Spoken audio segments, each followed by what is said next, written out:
Lorsqu'une fille naît, ce sont les parents eux-mêmes qui me l'amènent pour qu'elle soit excisée avant qu'elle n'ait 40 jours. Souvent, ils viennent aussi un peu plus tard.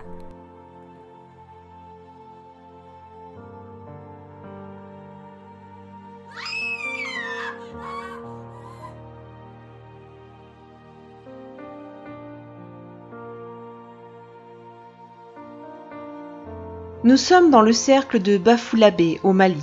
Ici, dans le village de Solinta, comme dans la plupart des villages du cercle, les filles sont excisées depuis plusieurs siècles par les forgerons et les raisons de cette pratique sont diverses, comme le témoigne l'exciseuse du village.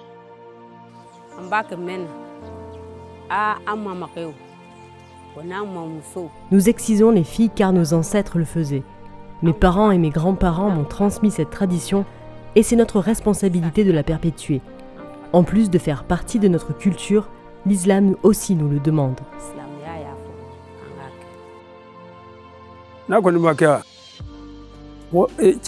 Aucun homme dans notre communauté ne voudra épouser une femme qui n'est pas excisée, et cette dernière sera méprisée et délaissée par toute la communauté. Nous sommes musulmans, et toute femme non excisée ne peut pas être musulmane.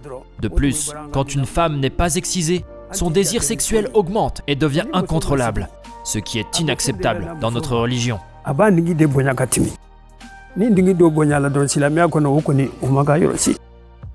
Le village de Solinta fait partie de la commune de Walia, mais sur l'ensemble des villages de la commune, quelques-uns ne pratiquent pas l'excision, comme le témoigne le maire de la commune.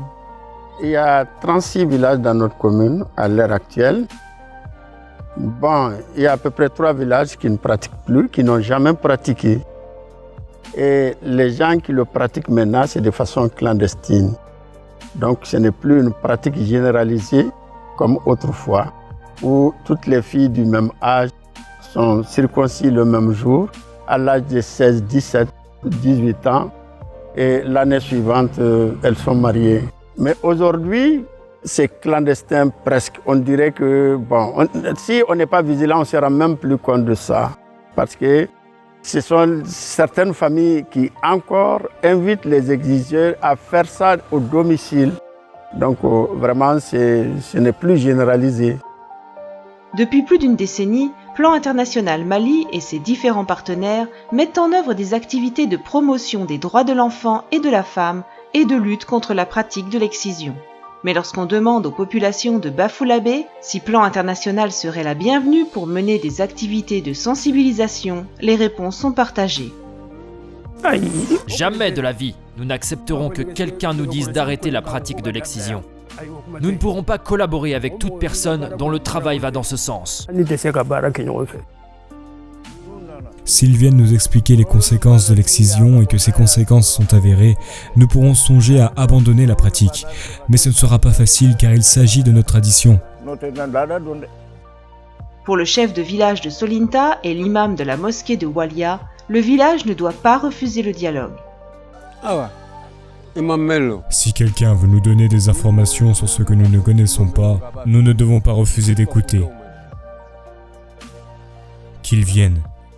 La circoncision des garçons est une obligation en islam, mais en ce qui concerne l'excision des filles, je n'ai aucune information à ce sujet. S'ils viennent dans notre village, nous allons d'abord les écouter. Si nous sommes d'accord avec ce qu'ils disent, nous allons continuer à les écouter. Mais si ce n'est pas le cas, chacun prendra son chemin. Selon le maire de la commune de Walia, l'accompagnement et l'implication de la mairie ne fera pas défaut afin d'accompagner les activités de lutte contre la pratique de l'excision. Nous souhaitons l'arrivée de Plan International dans notre commune pour vraiment l'arrêt définitif de cette pratique-là. La contribution des élus ne fera jamais défaut pour les appuyer et atteindre cet objectif-là. Parce qu'il y a certaines familles qui sont liées à la tradition, qui continuent à pratiquer. Donc l'effort demandé sera de faire comprendre à ceux qui pratiquent encore que c'est une pratique inutile.